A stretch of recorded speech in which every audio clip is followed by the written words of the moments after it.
الحمدللہ وکفا والصلاة والسلام علی عبادہ الذین اصطفیٰ اما بعد فاعوذ باللہ من الشیطان الرجیم بسم اللہ الرحمن الرحیم قال اللہ تعالی فی سورۃ آل عمران یا ایہا الذین آمنوا اصبروا وصابروا ورابطوا واتقوا اللہ لعلکم تفلحون۔ ناظرین کرام، السلام علیکم ورحمۃ اللہ وبرکاتہ۔ گزشتہ نشست میں ہم نے صبر کے حوالے سے گفتگو کا آغاز کیا تھا، اور صبر کی تعریف، صبر کرنے والوں کے لیے اللہ تعالیٰ کی طرف سے جو درجات ہیں ان کا قرآن مجید میں ذکر ہے۔ وہ صبر کی قسمیں، مثبت طور پر صبر، منفی صبر، اور مثبت صبر میں ذاتی زندگی میں اللہ کی بندگی پر کاربند رہنے کے لیے صبر، اور تواصی بالحق یا دوسروں تک اللہ کا پیغام پہنچانے کے لیے صبر کی ضرورت اور اہمیت، اس کے حوالے سے کچھ بنیادی باتیں سمجھیں تھیں۔ اس اعتبار سے یہ بات کہ راہ حق کی جدوجہد میں انسان کو کتنے مختلف پہلوؤں سے صبر کرنا پڑتا ہے،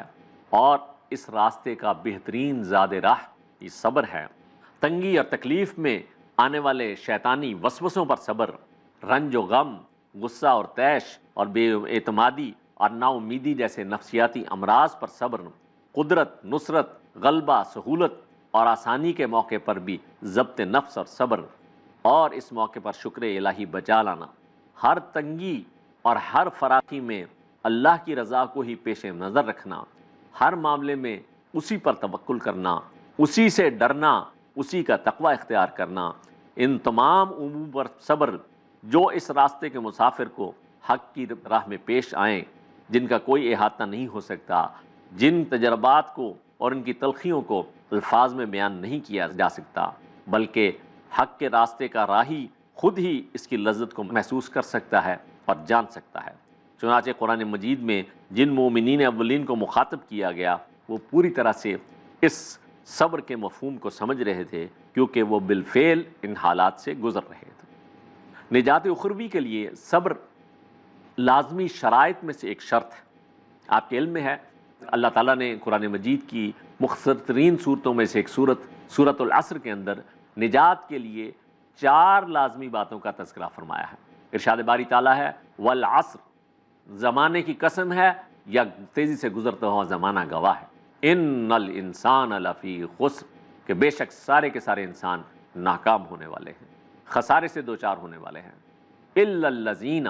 سوائے ان لوگوں کے، آمنوا، جو ایمان لائے، وعملوا الصالحات، جنہوں نے نیک اعمال اختیار کیے، وتواصوا بالحق، جنہوں نے باہم ایک دوسرے کو حق کی تلقین اور وصیت کی، وتواصوا بالصبر، اور جنہوں نے خود صبر کیا اور باہم ایک دوسرے کو صبر کی تلقین اور تاکید کی۔ تو آپ نے نوٹ فرمایا کہ یہاں جو نجات کے لیے 4 باتیں آئی ہیں، ایمان، عمل صالح، تواصی بالحق و تواصی بالصبر، تو چوتھی چیز ہے نہ صرف یہ ہے کہ خود صبر کرنا ہے، بلکہ صبر کی ہی تلقین اور تاکید دوسروں کو بھی کرنی ہے۔ یہ مضمون قرآن مجید میں بار بار اس کی اہمیت کو واضح کیا گیا ہے کہ اور صبر کو نیکی اور تقوی کا نقطہ عروج قرار دیا گیا سورہ بقرہ کی آیت نمبر 177 میں، جہاں نیکی کے بارے میں اللہ تعالیٰ نے ایک بڑی ہی جامع اور معنی تعریف نیکی کی بتائی ہے۔ تو اس جو نیک لوگ ہیں اور جو متقی ہیں ان کی لازمی خصوصیات میں سے یہ بتائی گئی ہیں کہ والصابرین فی البأساء، بالخصوص صبر کرنے والے، ڈٹے رہنے والے، جمے رہنے والے سختیوں میں، والضراء، تکالیف کے اندر، وحین الباس، اور لڑائی کے موقع پر بھی، یعنی نقد جان ہتھیلی پر رکھ کر بھی جو ڈٹے رہنے والے، جمے رہنے والے ہیں، ان کے لیے فرمایا اولئک الذین صدقوا، یہی وہ لوگ ہیں جو سچے ہیں، واولئک ھم المتقون، اور یہی وہ لوگ ہیں جو متقی ہیں۔ یعنی یہاں پر جو متقی کی تعریف آئی ہے، جو سچے کی تعریف آئی ہے، اس کے لیے لازم ہے کہ صبر دنیا کی ساری تکلیفوں اور پریشانیوں پر، سختیوں پر بھی صبر، جو چاہے جسمانی ہوں یا ذہنی ہوں، اور اس سے بھی آگے بڑھ کر جب اللہ کی راہ میں نقد جان ہتھیلی پر رکھ کر جان قربان کرنے کا موقع آ جائے، اس پر بھی ڈٹے رہنے والے، جمے رہنے والے، یہ لوگ ہیں جن کے لیے فرمایا کہ یہ اپنے دعویٰ ایمان میں سچے ہیں اور یہ اللہ کے ہاں متقی قرار پانے والے ہیں۔ سورہ لقمان آیت نمبر 17 میں بھی اسی حقیقت کی طرف رہنمائی کی گئی ہے کہ الحق مر، سچ کڑوا ہوتا ہے، اس کو قبول نہیں کیا جاتا، اس کو خوش آمدید نہیں کہا جاتا۔ لہٰذا اس دعوت و تبلیغ، اس تواصی بالحق کے رد عمل میں جو تکلیف پیش آئیں ان کو برداشت کرنا، اس کے لیے صبر کا بھرپور مظاہرہ کرنا ہوگا۔ اس کے لیے پہلے سے تیار ہو جاؤ کہ یہ راستہ پرخار ہے، اس میں مخالفتوں کے کانٹے بچھے ہوئے ہیں، یہ پھولوں کی سیج نہیں ہے، جیسا کہ حضرت لقمان اپنے بیٹے کو نصیحت کرتے ہیں سورہ لقمان کی آیت کے اندر کہ یا بنیا اقم الصلاۃ وامر بالمعروف، اے میرے بچے نماز قائم رکھ، یا بنیا اقم الصلاۃ وامر بالمعروف، اور نیکی کا حکم دے، ونہا عن المنکر، برائی سے روک،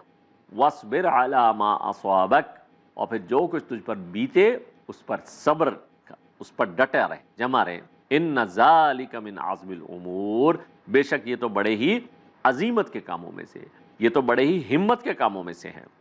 اسی طریقے سے سورہ حامیم السجدہ کی آیت نمبر 35 میں صبر کی چوٹی بتائی گئی ہے کہ برائی کا جواب بھی بھلائی سے دیا جائے۔ فرمایا وَلَا تَسْتَوِي الْحَسَنَةُ وَلَا السَّيِّئَةُ، برابر نہیں ہیں نیکی اور برائی۔ ادفع باللتی ہی احسن، تو دور کرو برائی کو، اس کی مدافعت کرو ایسے طریقے سے جو بہت ہی خوبصورت ہو، یعنی برائی کا جواب بھی بھلائی سے دینا ہوگا۔ وما یلقاها الا الذین صبروا، یہ سعادت نہیں ملتی مگر ان لوگوں کو جنہوں نے صبر کیا۔ وما یلقاها الا ذو حظ عظیم، اور یہ سعادت نہیں ملتی مگر ان کو جو بڑے ہی اونچے نصیبے والے ہیں۔ یعنی گویا کہ یہ جو صبر کی چوٹی ہے کہ انسان جو ہے برائی کے جواب میں بھلائی اور گالیوں کے جواب میں دعائیں اور پتھروں کے جواب میں پھول پیش کرے، یہ سعادت جو ہے بہت ہی اونچے نصیبے والوں کو حاصل ہوتی ہے۔ سورہ فرقان کی آیت نمبر 75 میں یہ حقیقت واضح کی گئی کہ قرآن مجید کا انسان مطلوب بننے کے لیے جو اعلیٰ صفات درکار ہیں ان کا حصول صبر کے بغیر ممکن نہیں ہے، اور ایسے انسانوں کے لیے جو اس کا مظاہرہ کریں، اللہ کی طرف سے انعامات کا ذکر ان الفاظ میں فرمایا کہ اولئک یجزون الغرفۃ بما صبروا، یہ وہ لوگ ہیں جنہیں جنت کے بالا خانے، جنت کے اسکائی اسکریپرز جو ہیں وہ دیے جائیں گے بسبب اس صبر کے جو انہوں نے کیا۔ حقیقت یہ ہے صراط مستقیم کا ہر مرحلہ صبر کے ذریعے سے ہی طے پاتا ہے، اور اس پورے عمل کے روح رواں، اس کے لیے جذبہ محرکہ، اس کی شرط ناگزیر انیویٹیبل کنڈیشن کے طور پر صبر ہی کا تذکرہ ہوتا ہے۔ اسی لیے قرآن مجید میں نبی کریم محمد الرسول اللہ صلی اللہ علیہ وسلم کو صبر کی بار بار تلقین کی گئی۔ قرآن حکیم ابتدائی نازل ہونے والی صورتوں میں بھی صبر کے حکم کے اولین مخاطب خود محمد الرسول اللہ صلی اللہ علیہ وسلم تھے۔ آپ صلی اللہ علیہ وسلم پر جب وحی کا نزول شروع ہوا تو فریضہ رسالت کی ادائیگی کے حکم کے ساتھ ہی صبر کی ہدایت بھی نازل ہوئی۔ سورہ مدثر میں فرمایا یا ایھا المدثر، اے لحاف میں لپٹنے والے صلی اللہ علیہ وسلم، قم فانذر، آپ کھڑے ہو جائیے اور خبردار کیجیے، وربک فکبر، اور اپنے رب کو بڑا کیجیے، اس کی بڑائی اور کبریائی کو بالفعل نافذ کیجیے، وثیابک فطہر، اور اپنے کپڑے ان کو پاکیزہ رکھیے، والرجس فہجر، اور ہر نجاست سے دور رہیے، ولا تمنن تستکثر، اور اس نیت سے احسان نہ کیجیے کہ اس سے زیادہ کے طالب ہوں، وَلِرَبِّكَ فَاصْبِرْ، اور اپنے پروردگار کی رضا کے لیے صبر کیجیے، اپنے رب کے لیے صبر کیجیے۔ ان آیات میں آپ صلی اللہ علیہ وسلم کو آگاہ فرما دیا گیا کہ جس راستے پر آپ صلی اللہ علیہ وسلم نے قدم رکھا ہے صبر اس کا لازمی تقاضا ہے۔ اب جھیلنا ہوگا، برداشت کرنا ہوگا، تحمل کا مظاہرہ کرنا ہوگا، مصائب، تکالیف اور آزمائشوں کا مردانہ وار مقابلہ کرنا ہوگا۔ چنانچہ کئی مکی صورتوں میں آپ صلی اللہ علیہ وسلم کے لیے صبر کا ذکر کہیں حکم کے انداز میں آیا، کہیں تلقین اور کہیں ہدایت کے پیرائے میں آیا۔ جب نبی کریم صلی اللہ علیہ وسلم نے دعوت کا آغاز فرمایا تو اس پہلا رد عمل جو اس معاشرے کی طرف سے ظاہر ہوا وہ تمسخر اور استہزاء کی طرف سے تھا۔ کسی نے آپ کو مجنوں اور پاگل کہہ دیا، کسی نے آپ صلی اللہ علیہ وسلم پر شاعر ہونے کا بہتان لگا دیا، کسی نے آپ صلی اللہ علیہ وسلم پر یہ الزام لگایا کہ آپ صلی اللہ علیہ وسلم پر جادو کر دیا گیا، اور سب سے بڑی گستاخی یہ کی گئی کہ آپ صلی اللہ علیہ وسلم کو جادوگر اور بہت بڑا جھوٹا قرار دیا گیا، نعوذ باللہ من ذالک۔ جیسا کہ سورہ صاد کی آیت نمبر 6 میں تذکرہ آتا ہے وقال الکافرون، اور یہ کافر لوگ کہتے ہیں، ھذا ساحر کذاب، کہ یہ تو ایک جادوگر ہیں بہت بڑے جھوٹے۔ ان سب باتوں کے جواب میں آپ صلی اللہ علیہ وسلم کو صبر کرنے اور جھیلنے اور برداشت کرنے کا حکم دیا گیا۔ فرمایا وَاصْبِرْ عَلَىٰ مَا يَقُولُونَ، اے نبی صلی اللہ علیہ وسلم آپ صبر کیجیے اس پر جو یہ باتیں کہتے ہیں، وَاهْجُرْهُمْ حَجْرًا جَمِيلًا، اور آپ تو ان سے علیحدگی اختیار کیجیے، بڑے ہی خوبصورت طریقے کے ساتھ علیحدگی اختیار کرنا۔ اس کے بعد جب تمسخر اور استہزاء مزید بڑھا تو آپ صلی اللہ علیہ وسلم کے خلاف طرح طرح کی سازشوں کا جو ہے آغاز کیا گیا۔ اس حوالے سے آپ صلی اللہ علیہ وسلم کو جو تلقین کی گئی، انشاءاللہ ابھی ایک مختصر وقفے کے بعد ہم اس کو تفصیل کے ساتھ سمجھیں گے، آپ ہمارے ساتھ رہیے گا۔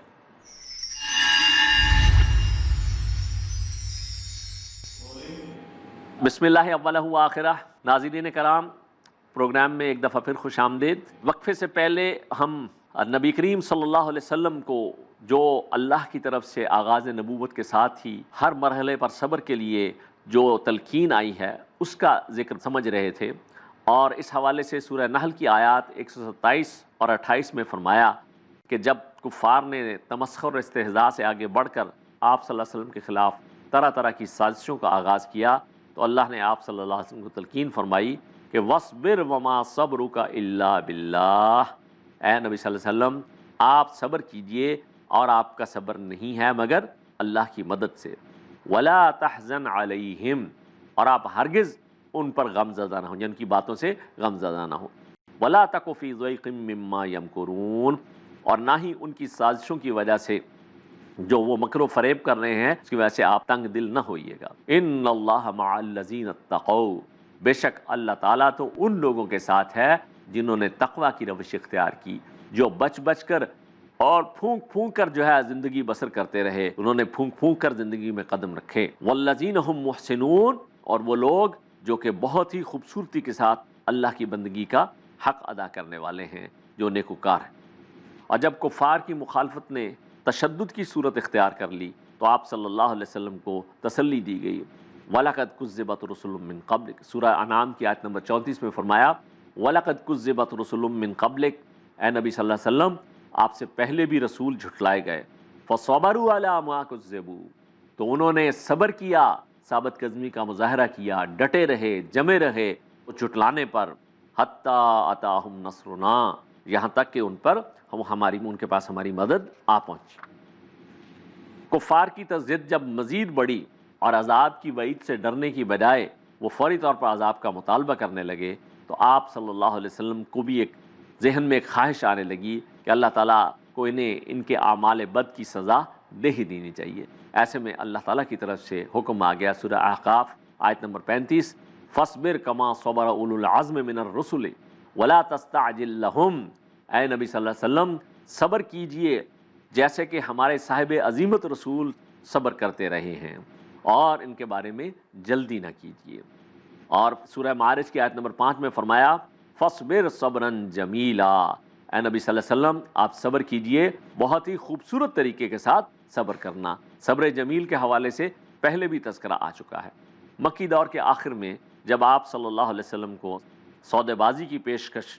جو ہے وہ ہوتی رہی کہ آپ صلی اللہ علیہ وسلم اپنے موقف میں کچھ لچک پیدا فرما لیں، کچھ نرمی کر لیں، کچھ لو اور دو کے اصول پر کو مصالحت کر لیں، لیکن آپ صلی اللہ علیہ وسلم کو اللہ کی طرف سے حکم آ گیا، سورہ دہر آیت نمبر 24، فَاصْبِرْ لِحُکْمِ رَبِّكَ، اے نبی صلی اللہ علیہ وسلم اپنے رب کے حکم کے انتظار میں صبر کیجئے۔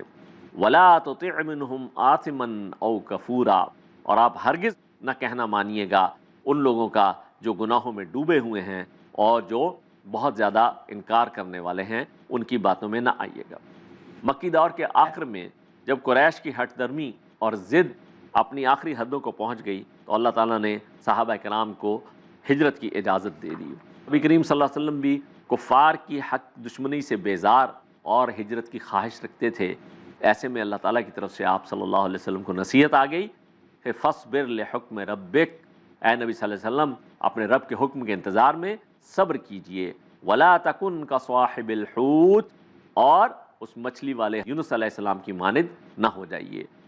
قرآن حکیم میں آپ صلی اللہ علیہ وسلم کو صبر کے ساتھ ساتھ آپ کے ساتھی صحابہ کرام کو بھی صبر کی تلقین کا بار بار تذکرہ ملتا ہے۔ مکی دور کے وسط میں جب کفار زبانی طنز و استحصاء سے بڑھ کر مار پیٹ اور تشدد پر اتر آئے تو صحابہ کرام کو ہدایت کی گئی کہ ہر طرح کی مخالفت کو بغیر کسی رد عمل کے برداشت کیا جائے، لیکن اپنے موقف پر ڈٹ کر ثابت قدمی کا مظاہرہ کیا جائے۔ سورہ نساء کی آیت نمبر 77 میں فرمایا الم تر الی الذین قیل لہم کفوا ایدیکم، کیا آپ نے ان لوگوں کے معاملے پر غور نہیں کیا جن سے کہا گیا تھا کہ اپنے ہاتھ بندھے رکھو۔ اب یہ سوچنے کی بات ہے کہ مکی دور جس میں حضرت بلال رضی اللہ تعالیٰ پر تشدد ہو رہا ہے، حضرت خباب ابن الارت رضی اللہ تشدد ہو رہا ہے، اس وقت جو ان کے ساتھی اہل ایمان تھے ان کے دلوں پر کیا بیتتی تھی؟ کیا خدا نخواستہ وہ بغیرت تھے؟ کیا وہ ان کی جو ہے ان پر زیادتیوں کا بدلہ نہیں لے سکتے تھے؟ وہ یقیناً جو ہے وہ بدلہ لے سکتے تھے، لیکن اللہ کی طرف سے اس مرحلے پر ہاتھ بندھے رکھنے کا حکم تھا، کوئی بھی رد عمل کا مظاہرہ نہیں کرنا ہے، بلکہ اس ساری مخالفت کو، سارے طنز و استحصاء کو، سارے تشدد کو خندہ پیشانی کے ساتھ برداشت کرنا ہے۔ اور اسی لیے سورہ شورا میں آیت نمبر 43 میں صحابہ کرام کو صرف صبر کی تلقین ہی نہیں کی گئی بلکہ درگزر کرنے کی بھی تلقین آئی ہے کہ وَلَمَنْ صَبَرَ وَغَفَرَ، جس نے صبر کیا اور درگزر سے کام لیا، إِنَّ ذَلِكَ لَعَزْمِ الْأُمُورِ، تو بے شک یہ تو بڑے ہی ہمت کے کاموں میں سے ہے۔ گویا کہ صبر ہی نہیں بلکہ اس سے بڑھ کر درگزر کی روش جو ہے وہ بھی اختیار کرنی پڑی۔ اس کے بعد ایک انتہائی مشکل ہدایت یہ دی گئی کہ مخالفت کے جواب میں صرف خاموش ہی نہیں رہنا ہے بلکہ برائی کا جواب بھی حسن سلوک سے دینا ہے۔ سورۃ الرعد کی آیت نمبر 22 میں ایسے لوگوں کے لیے آیا ہے کہ وَالَّذِينَ صَبَرُوا ابْتِغَاءَ وَجْهِ رَبِّهِمْ، وہ لوگ جنہوں نے صبر کیا اپنے رب کی رضا کے لیے، اس کے طلبگار بن کر۔ اب یہاں پر زندگی پوری جو ہے اس میں اپنی ذاتی زندگی میں بھی نیکی پر کاربند رہنے کے لیے صبر، اور تواصی بالحق کے نتیجے میں بھی جو ظلم و تشدد ہو رہا ہے، جو مصائب اور مظالم کے پہاڑ توڑے جا رہے ہیں، ان سب پر بھی صبر کرنا، ڈٹے رہنا، جمے رہنا، کیوں؟ اللہ کی رضا کے حصول کے لیے، اس کی خوشنودی کے طالب بن کر۔ اور اس کے ساتھ ساتھ وَأَقَامُوا الصَّلَاةَ، انہوں نے نماز قائم کی، وَأَنفَقُوا مِمَّا رَزَقْنَاهُمْ، اور انہوں نے لگایا، کھپایا، خرچ کیا جو کچھ ہم نے انہیں بطور رزق عطا فرمایا۔ تو یہاں پر یہ نماز اصل میں صرف نماز نہیں ہے، یہ سارے حقوق اللہ کی نمائندہ ہے۔ اور انفاق فی سبیل اللہ یہ صرف مال کا خرچ کرنا نہیں بلکہ سارے حقوق العباد جنہوں نے ادا کیے سرًا وعلانیۃً، یہ لگانا اور کھپانا مخفی طور پر بھی اور اعلانیہ طور پر بھی۔ اور یہ سب کچھ کرتے ہوئے سے آگے بڑھ کر وَيَدْرَؤُونَ بِالْحَسَنَاتِ السَّيِّئَةِ، اور جو ہٹاتے رہے، دور کرتے رہے برائی کو اچھائی کے ذریعے سے، برائی کا بدلہ جو ہے جو اچھائی کے ذریعے سے دیتے رہے، اولئک لہم عقبی الدار، یہی وہ لوگ ہیں جن کے لیے عاقبت کا گھر ہے، وہ اچھا گھر، وہ سب سے خوبصورت ٹھکانہ جو ہے۔ اس کے لیے گویا کہ یہاں پر شرط لازم کے طور پر بتائی گئی یہ باتیں کہ صبر اللہ کی رضا کے حصول کے لیے، زندگی بھر حقوق اللہ کی بھی ادائیگی، حقوق العباد کی بھی ادائیگی، اور اس کے ساتھ ساتھ اس صبر میں جو برائیوں کا جواب بھلائیوں سے دینے والے، اولئک لہم عقبی الدار، یہی وہ لوگ ہیں جن کے لیے عاقبت کا گھر ہے، ہمیشہ ہمیش کی جنت کا ٹھکانہ ہے۔ حبشہ سے مکہ آنے والے نو مسلم اہل کتاب کی تحسین اللہ نے فرمائی کہ ان کا رویہ سورہ قصص میں آیت نمبر 54 میں بتایا کہ اولئک یؤتون اجرہم مرتین، یہ وہ لوگ ہیں جنہیں ان کا اجر دگنا بدلہ دیا جائے گا۔ کیوں؟ بما صبروا، بسبب اس صبر کے جو انہوں نے کیا، انہوں نے حق کو قبول کرنے کے اعتبار سے اور حق کی مخالفت میں جو کچھ ان کو برداشت کرنا پڑا اس کے والے سے جو صبر کیا، ان کو ان کا دوہرا اجر دیا جائے گا۔ ان کی یہ روش یہ ہے کہ وَيَدْرَعُونَ بِالْحَسَنَاتِ السَّيِّئَةِ، کہ وہ برائی کا بدلہ اچھائی سے دیتے ہیں، وَمِمَّا رَزَقْنَاهُمْ يُنْفِقُونَ، اور جو کچھ ہم نے انہیں بطور رزق عطا فرمایا ہے وہ اس میں سے لگاتے ہیں، کھپاتے ہیں۔ اسی طریقے سے ہجرت مدینہ کے بعد صحابہ کرام نے یہ سمجھا کہ شاید اب ان کی مشکلات ختم ہو گئی ہیں، اور مدینہ طیبہ میں جو اوس اور خزرج کی اکثریت مسلمان ہو چکی ہے تو شاید یہاں پر مکہ جیسے مخالفین موجود نہیں ہیں۔ ایسے میں اللہ تعالیٰ نے فرمایا کہ اب تو امتحانات اور آزمائشوں کا ایک نیا مرحلہ شروع ہوگا، اور اب تو جنگ کرنے کا حکم دیا جائے گا، لہٰذا جانوں کے نذرانے اللہ کی راہ میں صبر کے ساتھ پیش کرنے ہوں گے۔ اس لیے سورہ بقرہ کی آیت نمبر 153 جہاں پر اہل ایمان سے براہ راست خطاب کا سلسلہ شروع ہوتا ہے تو اس میں فرمایا کہ یا ایھا الذین آمنوا استعینوا بالصبر والصلاۃ، اے ایمان والو اللہ کی مدد حاصل کرو صبر کے ساتھ اور نماز کے ساتھ، ان اللہ مع الصابرین، بے شک اللہ تعالیٰ صبر کرنے والوں کے ساتھ ہے۔ ولا تقولوا لمن يقتل في سبيل الله اموات، اور اس صبر کے مرحلے میں جان کی بازی پر کھیلنا بھی پڑ سکتا ہے، لیکن اس کے لیے یہ موت کا لفظ جو ہمت شکن ہے، یہ کہا کہ ان لوگوں کو ہرگز مردہ مت کہو جو اللہ کی راہ میں قتل ہو جائیں، جو شہید ہو جائیں، بل احیاء، بلکہ وہ زندہ ہیں، ولکن لا تشعرون، لیکن تمہیں اس کا شعور نہیں ہے۔ وَلَنَبْلُوَنَّكُمْ بِشَيْءٍ مِّنَ الْخَوْفِ وَالْجُوعِ، اور ہم لازماً تمہیں جانچیں گے، پرکھیں گے، آزمائیں گے کسی قدر خوف کے ذریعے سے، والجوع، اور بھوک کے ذریعے سے، وَنَقْصٍ مِّنَ الْأَمْوَالِ، اور نقصان مالوں کے، والانفس، اور جانوں کے، والثمرات، اور پھلوں کے، وَبَشِّرِ الصَّابِرِينَ، تو جو ان سارے نقصانات، جان کے نقصان، مال کے نقصان، اور جمائے کاروبار اور محنتیں، اور زندگی جو ہے انسان، ویسے تو پھل جو ہے باغ بھی بڑی محنت سے لگایا جاتا ہے، اس کے بعد اس پہ پھل آتا ہے، لیکن اسی طریقے سے انسان کی جوان اولاد، اس کی زندگی بھر کی کمائی اور محنت، یہ سب کا نقصان جو ہے وہ برداشت کرنا پڑ سکتا ہے۔ تو جو ان سارے مواقع پر ثابت قدمی کا مظاہرہ کریں ان کو خوشخبری سنا دیجیے۔